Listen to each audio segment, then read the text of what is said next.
Out of Teen Titans Go hundreds of characters they've introduced over their run, there are 8 specific ones that have been forgotten over time and were phased out as the show moved on. From heroes who showed up for one episode and disappeared forever, to characters that straight up got replaced. Today, we're going to look into what happened to every single one of them, starting with the Autumn, who spent more time under Robin's shoe than actually fighting crime. The episode starts with Robin announcing that the Brain is planning to attack them with a powerful robot suit that has one weakness: a tiny exhaust port that's too small for any of the Titans to reach. Robin says he's recruiting the Autumn to help, completely forgetting that Bumblebee can also shrink. Just then, the doorbell rings, and when the elevator opens, nobody can see the Autumn at first, until Beast Boy tells Robin to check his shoes. Oh, there you are. Bro was stuck under his shoes like a piece of gum. Robin tells them they no longer need him since they already have Bumblebee. The Autumn gets frustrated, saying it's hard for him to find missions. He says he's not leaving because he drove all the way across town and to prove he's the better hero and is stronger too. The Titans aren't impressed, especially when Bumblebee shows off that she can shrink and fly. They agree to a shrink-off competition to decide who becomes the official shrinking hero. But throughout the episode, Robin keeps accidentally stepping on Autumn, crushing him multiple times. Really not. Whoa, he's really on there. Little guy's stuck. Can someone get the hose? At this point, bro, just go home. When the Brain finally attacks, both Bumblebee and the Autumn work together to defeat him by growing back to normal size and just pushing the robot over. But after this episode ends, the Autumn never appears again, getting completely replaced by Bumblebee. Poor guy drove all the way across town for nothing. But while the Autumn couldn't prove his worth to the team, the same cannot be said about Uncle Death. He first appeared in the episode Salty Codgers, where Madmon wields his magic cane to steal the youth from some kids, turning them super old and making himself younger. The Titans show up to stop him, but Raven really loves old people, so she kicks the cane back to Madmon on purpose, letting him turn the Titans into Uggs. Raven, grab that cane before he can turn us into old people! Oops. No! No, don't do it. Don't turn them into the cutest thing ever. Peak Raven moment right here. Back at the tower, the old Titans can barely move and struggle to come up with a plan because they can't hear, see, or feel properly anymore. Raven loves them being old since they aren't annoying anymore, and she makes them do senior activities for what feels like forever. But late one night, Beast Boy stops moving in his fish form and the Titans say he passed away. But then one by one, the rest of the Unks die from old age. Raven realizes she misses her friends and decides to bring them back by contacting her uncle, Death himself. Wow, imagine being family with the literal Grim Reaper. That's pretty crazy. Raven agrees to the deal, but then doesn't give him her soul, claiming she doesn't have one because she's half demon. Death got tricked, so to get back at her, Death curses her as she escapes with her friend's souls. Back at the tower, Raven returns with her friend's souls, but the curse turns them into zombies. They're old and undead. My two favorite things. Oh, mwah, mwah, mwah, mwah. And somehow she loves them even more than when they were just Unks. So what happened to Death after this episode? Well, some theories suggest he's still in the underworld collecting souls and making music. But while Uncle Death helped Raven get her friends back, whatever happened to Beetlejuice? In the episode Goes with the Most, the Halloween spirit gets kidnapped in a small bottle, ruining all the decorations. The Titans realize the Halloween spirit is lost, and Raven says if they don't find him, the holiday will be gone permanently. Beast Boy flips through Raven's Book of Legends and a piece of paper flies out. Cyborg reads it, which says Beetlejuice 3 times. Then out of nowhere, Beetlejuice arrives and immediately starts causing chaos. Good to see you. You mind holding this for me? Ow, ow, ow, ow! Boy, am I hungry. Being dead will do that to you. You guys got any grub around here? Oh, here we go. Spit him out! Right the now! What? What? The Silky is not the snack. Fine. Yeah, this guy is nothing but trouble. Raven asks him to help find the Halloween spirit, but Robin thinks he will double-cross them. Beetlejuice convinces them to trust him and says the lost spirit is in the netherworld. Beetlejuice draws a chalk door to the netherworld and they finally make it to the lost spirit's room. But Beetlejuice was double-crossing them the whole time. He traps them and reveals he kidnapped the Halloween spirit to take over Halloween. Losers. We've got to get out of here and save Halloween! Titans, go! It has been no use. We're gonna be stuck here forever! The Titans escape by drawing their own chalk door and stop Beetlejuice for good. He digs on the ground to escape but bumps into Trigon, who's super angry because Beetlejuice owes him money. Trigon tries to shrink his head as payback, and after the episode, Beetlejuice never shows up again. He's probably still stuck in the netherworld looking for a cure, but while Beetlejuice only showed up to betray the Titans, whatever happened to Scarman? In the episode, Man-Person, Beast Boy gets seriously injured fighting Cinderblock. He transforms into a gorilla and charges at him head on, but Cinderblock delivers a huge blow that hits Beast Boy so hard his fist breaks off and gets stuck on his face. Beast Boy wakes up in the emergency room and Robin removes the chunk. The Titans scream in horror at how he looks. Beast Boy, lower your hands. I'm sure it's not so bad! So very bad! Bandages! We need bandages! 6 weeks later, they remove the bandages and Beast Boy's face has healed, but a long scar runs across his right eye. Cyborg makes him feel better by saying scars make him look tough. Yeah, for real, I agree with Cyborg. That night during battle with Dr. Light, Beast Boy dodges a huge light ray, but his hand gets blown off. Beast Boy wakes up in the emergency room again, but this time he's pretty chill about it. Cyborg gives him a robotic arm, and Beast Boy starts thinking he looks cooler with injuries. Raven even thinks his new look is super cool, which obviously goes straight to Beast Boy's head. The next day, Beast Boy shows up as a head in a huge robot body with an eye patch, taking it way too far. Scarman. So scary. You can say that again. Whoa. Cyborg tries everything to convince him to stop, even replacing his own robot parts with Beast Boy's detached limbs. Beast Boy realizes how much Cyborg cares and apologizes. Instead of changing back though, they keep their new bodies and do more manly activities together. Beast Boy eventually goes back to normal, but keeps the scar. And let's be real, he only kept it to keep risen up Raven. But while Scarman eventually went back to normal, whatever happened to Caltech? She first appeared in the episode, The Mask, where Punk Rocket hits Robin with a sound blast that knocks his mask off. Robin freaks out and retreats to the tower. The Titans start wondering why he's so worried about showing his face, and eventually they threaten to move out. Because Robin doesn't trust them, this makes Robin nervous, so he finally removes his mask and reveals his face. If it's come to this, then I must reveal my secret to you.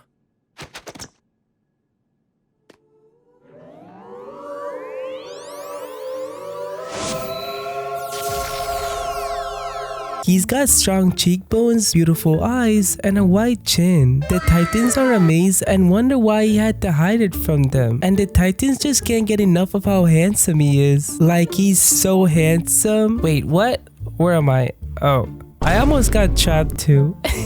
Suddenly a giant diamond spaceship arrives and it's Caltech, the queen of Mushrovian Empire. She's searching for beautiful creatures to be her king, and Robin's face matches her in beauty. The Titans try to fight her, but she's invulnerable to their powers and her technology is too handsome to defeat. Robin takes her on by overwhelming her with his beautiful face until she explodes along with her spaceship. But first, feast your eyes on this. You're so amazing. Oh! The beauty is overwhelming! You're so amazing. Too beautiful! Too beautiful! Too beautiful!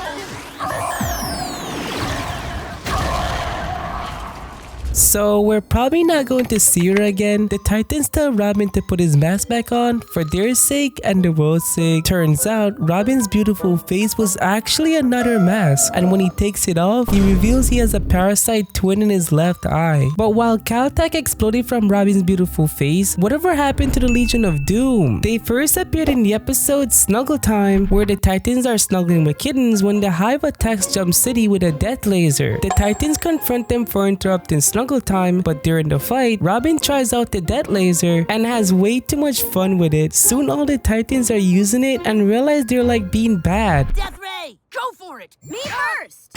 Yeah! Make it go boom! Woo! Make it go boom! Oh yeah! So, should we call 911? Back home, the Titans decide to become villains. Robin transforms into Dick Gravestone, Starfire becomes Starfire the Terrible, Beast Boy turns into Beast Monster, Raven transforms into Demon of Azeroth with 4 eyes, and Cyborg becomes the Cyborg. They hire henchmen to build a secret hideout and come up with evil schemes. Raven suggests ruling the world with money. Hold on, Raven's cooking. Beast Boy suggests mooning everyone. Starfire wants to steal all the world's kittens and force people to watch her cuddle them. And Cyborg suggests wrapping the earth in a blanket and farting to create the world's largest Dutch oven, which is honestly pretty disgusting. They torture superheroes like Batman, Batgirl, and Titans East, then use the death laser to destroy the entire city.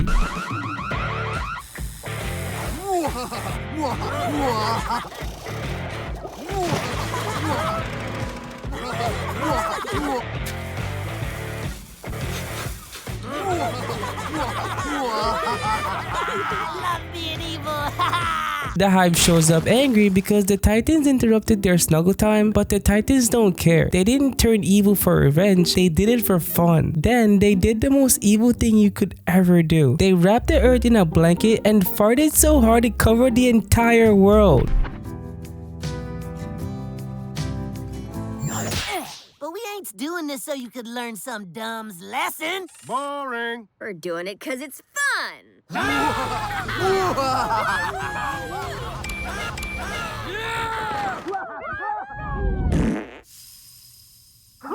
So whatever happened to Legion of Doom? Well, after farting on the entire planet, the Legion of Doom never appeared again. The Titans just went back to being heroes like nothing happened. Guess being evil was just a phase. But whatever happened to Aqualad? He first appeared in the episode Pirates, where Robin calls him to bring shrimp for a beach cookout. Aqualad arrives with a bunch of shrimp only to watch the Titans eat all of his friends. While sitting at the table, Aqualad notices Beast Boy isn't eating any shrimp and asks him about it. Beast Boy explains his team is pretty cool, especially Raven, and starts talking about how much he likes her. So, your teammates, they always eat other people's friends? Only when they're hungry. Otherwise, they're pretty cool. Especially Raven.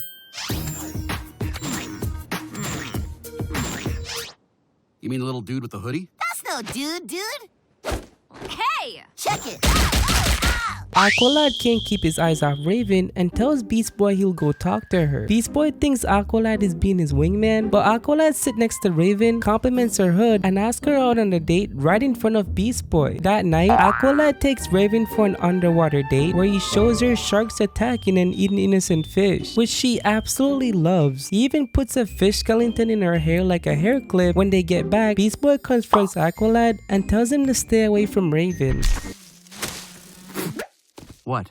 Lay off my girl is what? Raven wants someone who can match her intensity. I can be intense.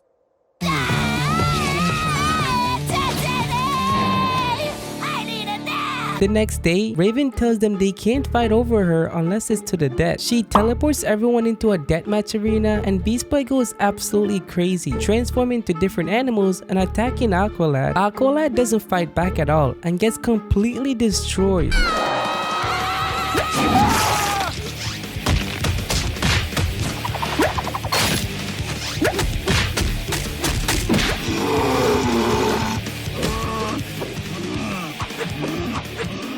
You're not gonna fight back.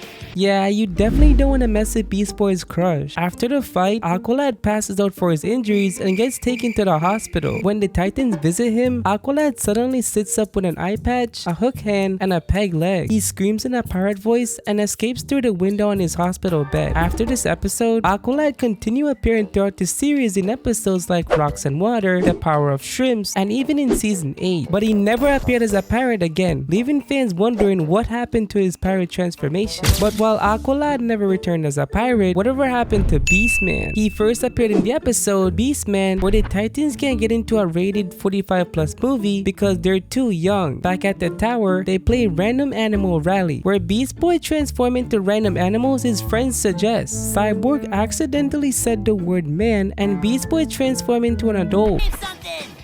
Give me a second, man! Man! Beast Boy, you... What? Whoa! I'm like a normal dude. I didn't even know I could do that. Robin realizes Beastman can get them all into the movie now, so Beastman deepens his voice and easily buys tickets for everyone. After the movie, the Titans realize being an adult isn't too bad. They use Beastman to buy pizza with credit cards, rent a car with his driver's license, and even get tattoos. Beastman stays up all night doing grown-up stuff, but the next morning, he's exhausted and messy. He tells the Titans he needs to make a living and heads off to work. The Titans follow Beastman to an office building and discover he's been mind controlled by the man. They sneak inside disguised as adults and try to get him fired by putting a mean drawing of the man in his work pile. The man finds it and tries to fire Beastman with actual fire, but the Titans fight back. They battle him by doing what teens do best, blasting music, texting, and saying whatever. Raven shoots her magazine into the man's sensor, causing him to malfunction and break. Beastman transforms back into Beast Boy and says being an adult was terrible. As for the man, he never appeared again. Guess the Titans destroyed corporate America for good. And that's why Teen Titans Go is such an insane show. So subscribe or I'm gonna delete your Roblox account.